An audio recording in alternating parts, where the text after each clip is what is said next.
Welcome back to Deep Rock. Today we're going to be taking a look at the shield battery booster overclock for the Drak plasma carbine, which got a kind of overhaul, or at least a pretty significant buff to it since Season 4. The shield battery booster used to be a very kind of awkward overclock to use with the Drak. So shield battery booster is an unstable overclock that gives you slightly more ammo and a small increase to your rate of fire baseline. That is regardless of what your shield is at. The other two positive effects happen when you do have a full shield, and it has to be completely full. This makes it so you get an increased amount of damage, an increased amount of velocity, and you also get a significantly faster shield regen than you otherwise would with this. The downsides to this one, though, is that once you have broken any part of your shield, even if it's just 1 point, you don't get those last two bonuses anymore, as well as if you do completely overheat this weapon, it does break your shield, whatever amount of shield that you might have, and you also get more heat per shot with this one. However, it used to be that you would have to wait 5 seconds for your shield to fully recharge. Now it's only 2 seconds, and there's a very fun build to use with this, and I'll show you how this build works. The way I have shield battery booster is like this, so we are running less heat generation per shot in tier 1, but any of them in tier 1 are pretty good. Extra ammo in tier 2, you could also run damage if you'd like. Faster cooling in tier 3, this is just so that we don't overheat as much, although hot feed is pretty good in this one too. If you do overheat, then you can just run away from the situation. That's always a good choice. Tier 4, it's your choice. Pick whichever one you like. I'm going to electricity, but all of them are pretty good. I like plasma splash on Swarmageddon missions. Armor breaking can be pretty good. And then in tier 5, I'm going to the thermal feedback loop, which makes it so once we hit 50% heat, we start shooting even faster, which can overheat the gun a little bit quicker. And manual heat dump is not bad with this one,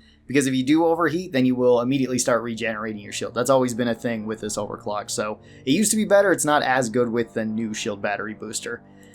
There are some other important things about this build, mostly in perks, that I would like to go over. Vampire is really good with this one because we're going to heavily be using our melee, and we're also going to be using See You in Hell as an active perk and Berserker as an active perk. Berserker is just a solid all-around active perk, lets you do really high burst damage, and you can have some crowd clear with it too. And then See You in Hell makes it so once you go down, you can then explode and deal damage to everything around you. You can do this 3 times, or up to 3 times if you go down 3 times.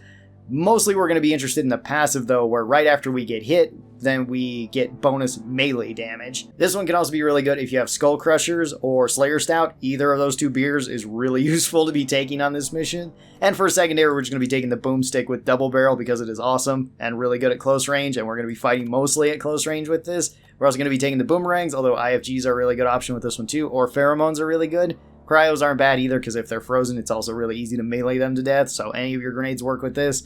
And another important addition is to your armor. I would highly recommend that you take the Improved Generator, which makes it so the delay is even shorter once you are overheating your gun or once your shield is coming back up, which is going to be happening pretty frequently with this one. And a weird start to this, but let's see how this goes, and I'll kind of show how the way this build usually sort of works.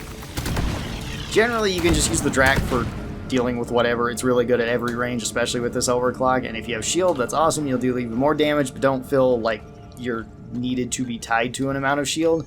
You can use this at any shield amount, so just pick off the normal stuff that you would with the Drak, and you can deal some damage to some of the larger enemies too. But don't be afraid to get right up close to enemies, especially with the new Boomstick and with your power attacks. You can kill even big things like Praetorians very quickly, very effectively. And then we are going to be saving a decent amount of our ammo just from having our See You in Hell plus just dealing with grunts. It's going to be a little bit more difficult while you got spitters around, so be sure to get rid of them. But just kind of move around the map.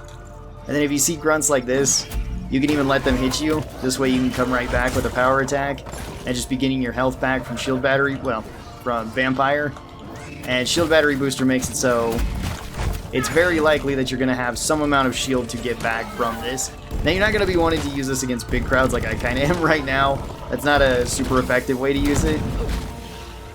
But against smaller crowds, you absolutely can.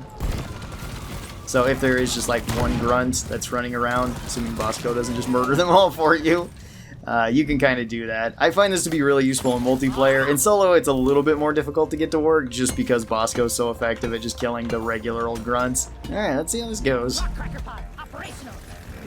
The rock crackers are kind of in weird spots, but that's okay. As long as I don't get blown up, we should be fine.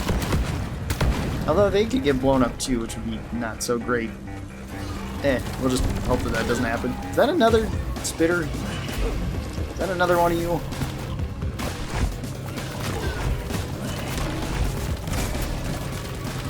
Trying to use my value. Get all my health back. This is a spreader. Oh, from up above. There's two of them. I think. Although sometimes I've gotten these mixed up with red sugar before too, so that might have just been what happened there. There's also a dozen holes to fall in this map too. Bosco, you wanna go for that egg too? Might as well do everything all at once, right? Yes, I'm aware they're... Yeah, it sounds like they're exploding currently.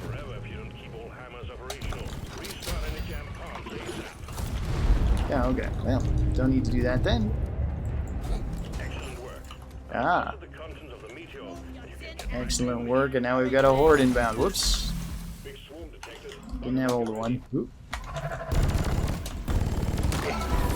This build can also be a little bit rough to use on like Magma Core or the Hollow Bow, which is any place where you're taking passive damage. It's not nearly as bad as it used to be though for them, since you had to wait the full 5 seconds previously in order for your shield to regenerate. That made it way more rough. Now it's not so bad. It actually works pretty well on those maps too. It's just going to be not as useful as potentially other ones. A lot more spitting things. Let's go. You want to toss that to me? Thank you. Appreciate that. Anybody wondering, that's X on the keyboard. I get that question a lot of how to throw stuff with Bosco. Just hit X or whatever your button is to call him back to you if you're on controller. That depends on, you know, which system you're on.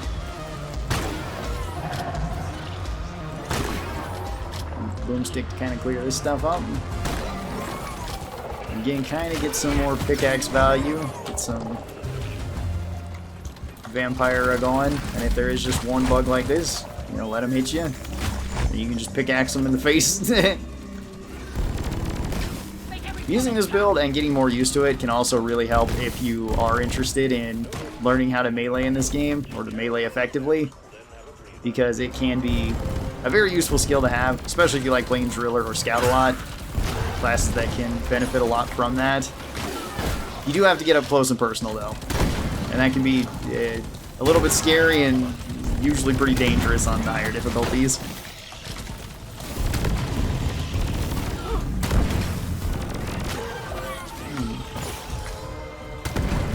Spit out by these guys. Done a lot of spitters though today. Alright. Got our shield back. Look at this. Alright. Well, that wave was taken care of fairly easily. Oh, we got another swarm inbound. Alright. That's our second swarm. Should be a lot of fun. Come here, Bosco. I need you. Thank you, thank you. Alright. More spitters. There's been a lot of them. Oh, I see beer money. We need it. No. Oh, hang on. Didn't have this reloaded. Been running Born Ready a lot with Scout. I took it off to throw Vampire on this build. Ooh, hey, we can also fight near this. These actually give you passage damage resist. Although it works for the bugs too, so. If you are going to use this, you probably don't want to be standing too close to them. But it does kind of help with this build too if you just want to get even more potential melee value out of it. Then just get up close with something like the boomstick, which you can see clears all these guys without any issue. Alright, just making sure there's no more leeches around me. Oh, battery. I haven't seen a chest yet though.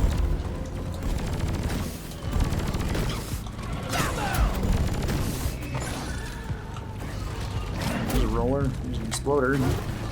Dorian. I just jumped the roller. It's convenient. Not at all intended, just sort of happened. Yes, shield battery booster can just shred things like that as long as you can hit them in the weak spot, which is really nice. That's always kind of been a thing about this Overclock. It's just previously it was so difficult to use, and now it's so much easier to use.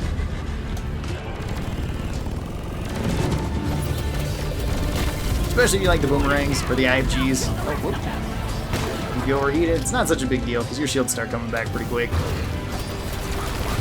Which is also why the melee build kind of works pretty well with this too. Ooh, and we do have Berserker again. Backbone.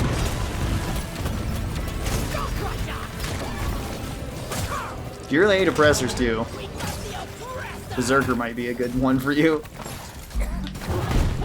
Yeah, I knew that would hit me, but had to do it to him. Alright. Looks like the Horde is dealt with. We're still relatively unscathed. Oh, hey! The Exploder's got one of the things out for us. That's kind of nice. Oh, and we found the other Swarm Egg. That's also kind of nice, I guess. I'm gonna toss that over here. How much ammo I got? It's probably a good idea to grab a resupply right now, rather than try to do it mid-fight. Thank you, Bosco. Appreciate that. Only 2 more eggs, and neither one is a swarm egg. Is that another roller? There's been a lot of full-sized rollers in this mission, too. I guess there would only be full-sized ones in this.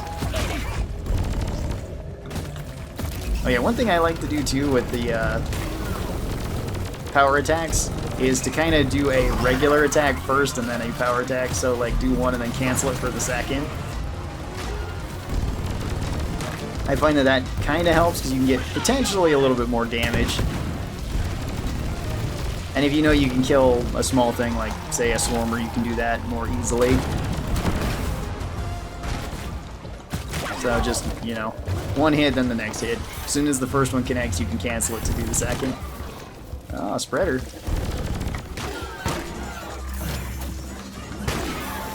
There we go.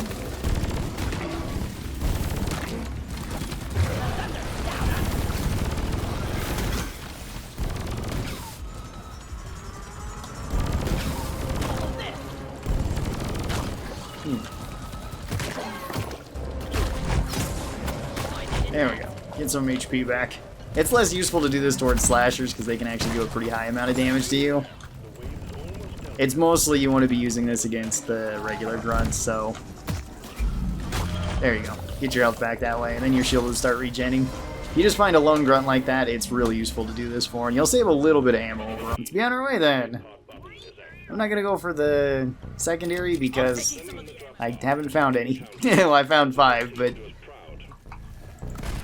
Azure World can kind of be a place where fossils tend to hide. Let's find the neon blue thing against all the neon blue backgrounds. Although this is still my favorite biome. This one is awesome. I love the way it looks. I love all the things that can spawn in it. It looks very unique and very pretty. Let's go over here and... Another spitter. Oh, yeah. Another septic spreader. A lot of them. At least we didn't get any stingtails. Stingtails, I feel, have beaten me up way more since this new update just came out. 300 kills. Not a whole ton of kills, but we barely had any small things either. I think that was mostly grunts, all the rollers, and everything else that we were fighting there. And that's the new shield battery booster. It's pretty cool that we have an overclock like this, or an overclock that functions this well under these kind of odd circumstances. It also facilitates a very interesting kind of niche where you can use this as like a melee scout build and still have pretty regular amounts of shield coming up so it can kind of protect you. And it makes it so you can use See You in Hell a little bit more aggressively if you want to use the passive part of it. Tell me your thoughts on the new shield battery booster. How are you liking it? I don't know if this is like the strongest build for shield battery booster. It's just a fun build that I enjoy using with it. So try it out and see how you like it. Thanks for watching this. I hope you guys enjoyed it, and I will talk to you next time. Bye-bye!